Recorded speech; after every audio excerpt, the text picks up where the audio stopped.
आज मैं आपके सामने roles of academic leader for Viksit Bharat act 2047 विषय पर अपना एक प्रेजेंटेशन प्रस्तुत करने जा रहा हूं।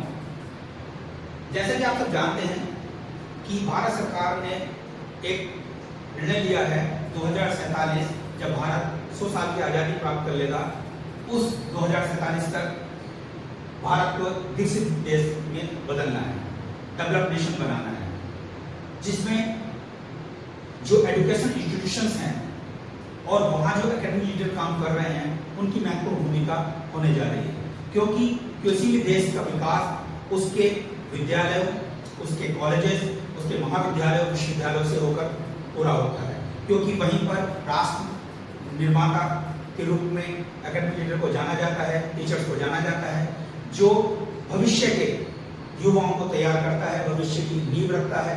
तो आज हम जानेंगे कि जो रोल्स एकेडमिक लीडर्स का विकसित भारत को बनाने में क्या हो सकता है। तो इसे जानने से पहले सबसे पहले हम बात करेंगे कि एकेडमिक लीडरशिप होती क्या है। अगर हम बात करें एकेडमिक लीडरशिप की, तो इसको इस तरीके से डिफाइन किया जा सकता है कि academic leadership refers to the forward thinking management of education institutions, guiding faculty, staff and students toward excellence in teaching, research and service. It involves setting strategic vision, managing change and fostering an inclusive intellectual community where innovation and collaboration can thrive. तो अगर आप इसे देखें तो academic leadership जो है वो education institutions को, उसकी फैकल्टी को, स्टाफ को, स्टूडेंट्स को एक्सीलेंस की ओर ले जाने में, किन क्षेत्रों में, टीचिंग के क्षेत्र में, रिसर्च के क्षेत्र में, सर्विसेज के क्षेत्र में एक ऐसा भविष्य को देखते हुए मैनेजमेंट तैयार करना है ताकि जो एजुकेशन इंस्टीट्यूशंस है वो नई ऊंचाइयों को प्राप्त कर सके, नए इनोवेशन वहां हो सके। इसमें जो एक विजन है वो एक स्ट्रेटेजिक रूप में तैयार किया जाता है और जो चेंजेस हैं उनको अच्छे से मैनेज किया जाना और एक ऐसा इंक्लूसिव, समावेशी इंटेलेक्चुअल कम्युनिटी डेवलप करना जो कि इनोवेशन और कोलैबोरेशन के माध्यम से आगे बढ़ सके। ये एक एकेडमिक लीडरशिप का कार्य होता है। एजुकेशन इंस्टीट्यूशंस के जो एकेडमिक लीडर्स हैं, और आज तो अगर आप ध्यान देखें तो जो टीचर्स हैं वो सब मिलकर एकेडमिक लीडर के रूप में कार्य करें ताकि हम 2047 में निश्चित रूप से एक डेवलप्ड नेशन के रूप में, विकसित भारत के रूप में दुनिया में खड़े हो सके। तो इसमें एकेडमिक लीडरशिप क्या कैरेक्टरिस्टिक्स होने चाहिए, हम उस पर आगे बात करते हैं। Academic characteristics of academic leaders, first है innovation. There are 7 characteristics which I take here. First is innovation. तो जो एकेडमिक लीडर्स हैं उनमें इनोवेशन का गुण होना चाहिए, इनोवेशन की विशेषता होना चाहिए, अर्थात जो नए नए विचार हैं, नए नए आइडियाज हैं उनको एनकरेज कर सके, और जो चेंज हैं, जो जैसा कि आप जानते हैं कि इतना टेक्नोलॉजी एडवांसमेंट हो रहा है तो उसमें लगातार चेंजेस आ रहे हैं, तो उनको एम्ब्रेस कर सके। पहला ये इनोवेशन का गुण उसका होना चाहिए। दूसरी विशेषता है डिसीजन मेकिंग। एक एकेडमिक लीडर में एक अच्छा डिसीजन मेकर होना चाहिए। उसमें यह आता है कि वो ढंग से चीजों को चूज कर सके, सेलेक्ट कर सके और उत्तरदायित्व लेने के लिए आगे तत्पर हो। ये एक महत्वपूर्ण विशेषता एकेडमिक लीडर्स में होनी चाहिए। तीसरे इंटीग्रिटी। इंटीग्रिटी ये बहुत महत्वपूर्ण है कि किसी भी एकेडमिक लीडर को अगर ईमानदारी का गुण और उसमें मजबूत मूल्यों का निर्माण करने की क्षमता है, मजबूत मूल्यों को लेकर आगे बढ़ने की क्षमता है, उसके मूल्य मजबूत हैं, स्ट्रॉन्ग हैं और वो उनके साथ आगे बढ़ता है, तो वह अपने एजुकेशन इंस्टीट्यूशन को बहुत आगे ले जाने में सफल हो सकता है। चौथी विशेषता विजन। एकेडमिक लीडर्स का जो विजन है वो भी बड़ा ही क्लियर होना चाहिए, फ्यूचर को देखने वाला होना चाहिए, भविष्य दृष्टा हो कि भविष्य में क्या बदलाव हो सकते हैं उनके लिए तैयारी करे और दूसरों को इंस्पायर कर सके। जो अपनी फैकल्टी है, जो अपना स्टाफ है, जो इसके साथ साथ जो वर्कर हो, काम कर रहे हैं, उन सबको मोटिवेट करने वाला हो, उनको आगे बढ़ाने वाला हो। पांचवी महत्वपूर्ण विशेषता है कम्युनिकेशन। एक एकेडमिक लीडर में एक कम्युनिकेशन का बहुत ही महत्वपूर्ण विशेषता होनी चाहिए, उसे अच्छा कम्युनिकेटर होना चाहिए, क्योंकि अगर वो अच्छा कम्युनिकेटर होगा तो वो अपने आइडियाज को स्पष्ट रूप से दूसरों के साथ शेयर कर सकेगा। उसे इसमें एक गुण होना चाहिए कि वह दूसरों को ध्यान से सुने, अपने स्टाफ, अपनी फैकल्टी, अपने आसपास के जो लोग हैं उनके साथ काम करते हैं, जो टीचर्स, स्टूडेंट्स हैं, उनको सबको ध्यान से सुने, उनके फीडबैक ले और उसके बाद एक नए कम्युनिकेशन के साथ अच्छे कम्युनिकेटर के रूप में अपनी भूमिका निभाए, ताकि उसका प्रभाव उस पूरी फैकल्टी पर, पूरे स्टाफ पर पड़ सके। इसके साथ जो महत्वपूर्ण एक विशेषता कोलैबोरेशन की है, 21वीं शताब्दी का जमाना है, कोलैबोरेशन महत्वपूर्ण स्किल के रूप में डेवलप हुआ। आज जरूरत है कि एक एकेडमिक लीडर को भी दूसरों के साथ मिलकर काम करना आना चाहिए। इसके अलावा आज सब लोग मल्टीडिसिप्लिनरी रूप में काम कर रहे हैं, तो उसकी अप्रोच मल्टीडिसिप्लिनरी होनी चाहिए, सबके साथ मिलकर काम कर सके और जो कॉमन गोल्स हैं उनको अचीव कर सके। इसके लिए कोलैबोरेशन का गुण उसमें होना है। लास्ट पर बहुत ही महत्वपूर्ण विशेषता जो कि एक एकेडमिक लीडर में होनी चाहिए, एम्पैथी, परानुभूति, अर्थात दूसरे के जूते में अपना पैर डालकर देखना, अर्थात दूसरे की जगह अपने आप को रखकर देखना। ये गुण बहुत महत्वपूर्ण है, ये विशेषता बहुत महत्वपूर्ण है।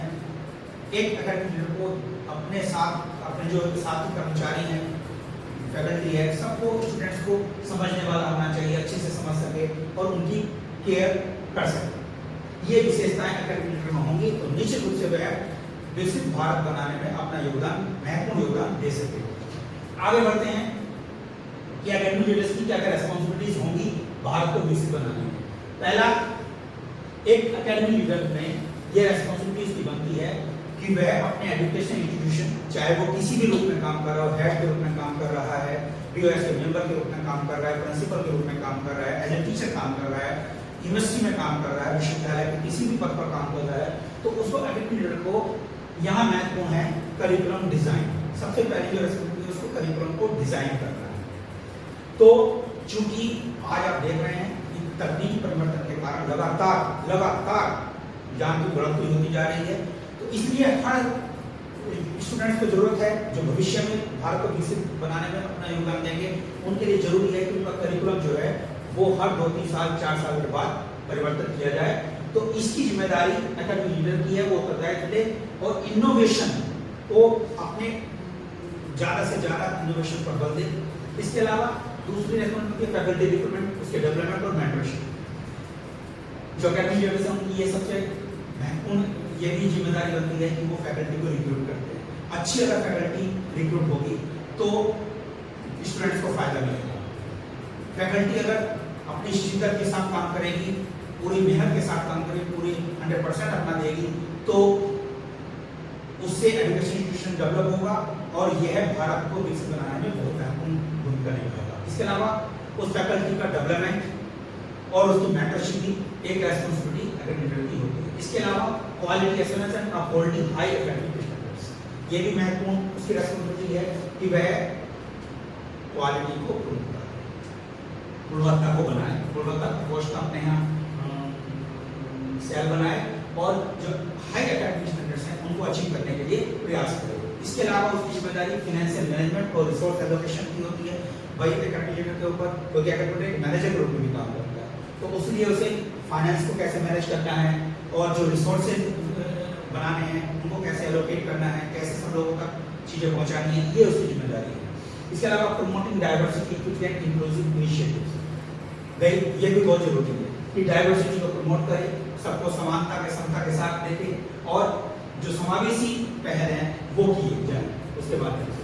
इसके अलावा उसकी जिम्मेदारी एक ऐसा रिसर्च और इनोवेशन का कल्चर अपने एजुकेशन इंस्टीट्यूशन में डेवलप करने की, फोस्टर करने की जिम्मेदारी होती है। चूंकि R&D एक महत्वपूर्ण रोल प्ले करने जा रहा है भारत को विकसित बनाने में, रिसर्च एंड डेवलपमेंट का क्षेत्र। अगर हमारे देश के युवा ज्यादा से ज्यादा रिसर्च के क्षेत्र में जाएंगे, इनोवेशन करेंगे, नए स्टार्टअप लाएंगे, तो उसका फायदा भारत को विकसित बनाने में होगा। ये महत्वपूर्ण जिम्मेदारियां एक एकेडमिक लीडर्स की होंगी, ये उत्तरदायित्व है उनके। आगे बढ़ते हैं, विकसित भारत क्या है, इसे थोड़ा सा देख लें। 2047 है क्या? अगर आप ध्यान से देखें तो देयर आर 3 पिलर्स ऑफ विकसित भारत। विकसित भारत बनाने में 3 महत्वपूर्ण स्तंभ हैं जो भारत सरकार ने स्वप्न देखा है। पहला है इकोनॉमिक ग्रोथ, आर्थिक वृद्धि। जो हमारी अर्थव्यवस्था है वो 2047 तक भारत को $30 ट्रिलियन की इकोनॉमी बनाना है। दूसरा जो स्तंभ है नॉलेज एंड इनोवेशन। हम चाहते हैं कि ग्लोबल लेवल पर जो रिसर्च एंड डेवलपमेंट का क्षेत्र है उसमें हम एक लीडर की भूमिका निभाएं, एक महत्वपूर्ण ग्लोबल लीडर बने। तो उसके लिए जरूरत है नॉलेज और इनोवेशन पर जोर देने की। हम ज्ञान का क्षेत्र हमारा विकसित हो और नए नए इनोवेशन हो, ये दूसरा स्तंभ है। तीसरा स्तंभ है सोशल जस्टिस, सामाजिक न्याय, 100% क्वालिटी एजुकेशन एंड ये तीसरा महत्वपूर्ण स्तंभ है जिस पर कि विकसित भारत के लिए तैयार होनी है। क्योंकि अगर एजुकेशन सबको प्रोवाइड करना क्वांटिटी लेवल पर ही भारत को विकसित नहीं बनाएगा, बल्कि 100% क्वालिटी एजुकेशन मिले, सारे के सारे जो युवा हैं वो क्वालिटेटिव एजुकेशन लेकर भारत को विकसित बनाने में अपना योगदान दें। इसके अलावा महत्वपूर्ण है स्वास्थ्य। अगर हम 100% हेल्थ पर सेक्टर पर ध्यान दें तो ये भी हमारे देश को विकसित बनाने में महत्वपूर्ण भूमिका निभाएगा। तो ये तीसरा जो महत्वपूर्ण आधार है सोशल जस्टिस, ये तीनों का बड़ा मिलकर हम भारत को विकसित देश बनाने में योगदान कर सकते हैं। इसके अलावा अब आगे बात करते हैं कि जो हमारे एकेडमिक लीडर्स हैं विकसित भारत को बनाने में उनकी क्या भूमिका हो सकती है ताकि 2047 तक हम एक डेवलप्ड नेशन के रूप में बदल सकें। तो उसके लिए पहला रोल है विजनरी। अगर हम जैसे कि मैं BEd department teacher education department से बिलोंग करता हूँ तो मैं उसकी बात करूँ तो जो हमारे टीचर एजुकेशन डिपार्टमेंट के एकेडमिक लीडर्स हैं उनकी क्या भूमिका होगी कि वो विजनरी हों, सबसे पहले NEP 2020 को इम्प्लीमेंट कर सकें। 34 साल के बाद 1986 के बाद 2020 में नेशनल एजुकेशन पॉलिसी भारत सरकार ने बनाई, उसके माध्यम से हम 2047 तक भारत को विकसित बनाने में महत्वपूर्ण भूमिका निभा सकते हैं। इसके लिए ITS इंडियन नॉलेज सिस्टम उस पर हमें बल देना होगा। और अगर बीएड की बात करें तो ICAP का जो कोर्स है बीएड 4 इयर्स इंटीग्रेटेड प्रोग्राम, उसको हमें एकेडमिक लीडर्स को उन्हें अपने एजुकेशन सिस्टम में लाके अच्छे teachers, qualitative teachers, effective teachers तैयार करने होंगे। दूसरा इनोवेटर, एकेडमिक लीडर्स चाहे वो टीचर्स के रूप में हो, हेड के रूप में हो, प्रिंसिपल के रूप में हो, यूनिवर्सिटी में हो, उनकी जिम्मेदारी होगी इनोवेटर, वो एक इनोवेटर हो, नए नए इनोवेशन जैसे कि आइडिया लैब सरकार, भारत सरकार उसको इंट्रोड्यूस की है, रिसर्च पर जोर दिया है। और अगर टीचर एजुकेशन की बात करें तो TLM बैंक तैयार किया जाए ताकि बच्चों को क्वालिटेटिव एजुकेशन प्रोवाइड कराया जा सके। उनके जो महत्वपूर्ण कॉम्प्लेक्स कॉन्सेप्ट्स हैं उनको सरल बनाने के लिए TLM का उपयोग कर सकें, इसके लिए हमें बैंक बनाना होगा। इसके अलावा कनेक्टर की भूमिका भी निभानी होगी। अगर टीचर एजुकेशन डिपार्टमेंट देखें तो कम से कम हमें 5 स्कूल्स को अडॉप्ट करना होगा और कम्युनिटी सर्विस पे ध्यान देना होगा ताकि हम पब्लिक से, समाज से जुड़ सकें। और अगर एकेडमिक लीडर समाज से जुड़ा होगा, कम्युनिटी सर्विस को प्रोवाइड कराएगा, कम्युनिटी में जाके अपना रोल प्ले करेगा, तो उससे विकसित भारत को बनाने में बहुत महत्वपूर्ण सफलता मिल जाएगी। इसके अलावा टेक्नोलॉजी, एक एकेडमिक लीडर को टेक्नोलॉजी की भूमिका निभानी है। आज आप देखते हैं कि दीक्षा, AI, VR, डिजिटल कंटेंट आज इनकी भरमार है। इतना तकनीक परिवर्तन हो चुका है। आज हम चाक डस्टर से स्मार्ट बोर्ड पर आ चुके हैं। तो इसके लिए जरूरी है कि हमें जो टेक्नोलॉजी के रूप में तकनीकी को अपने साथ लेकर चलना होगा, तकनीकी रूप से दक्ष होना होगा।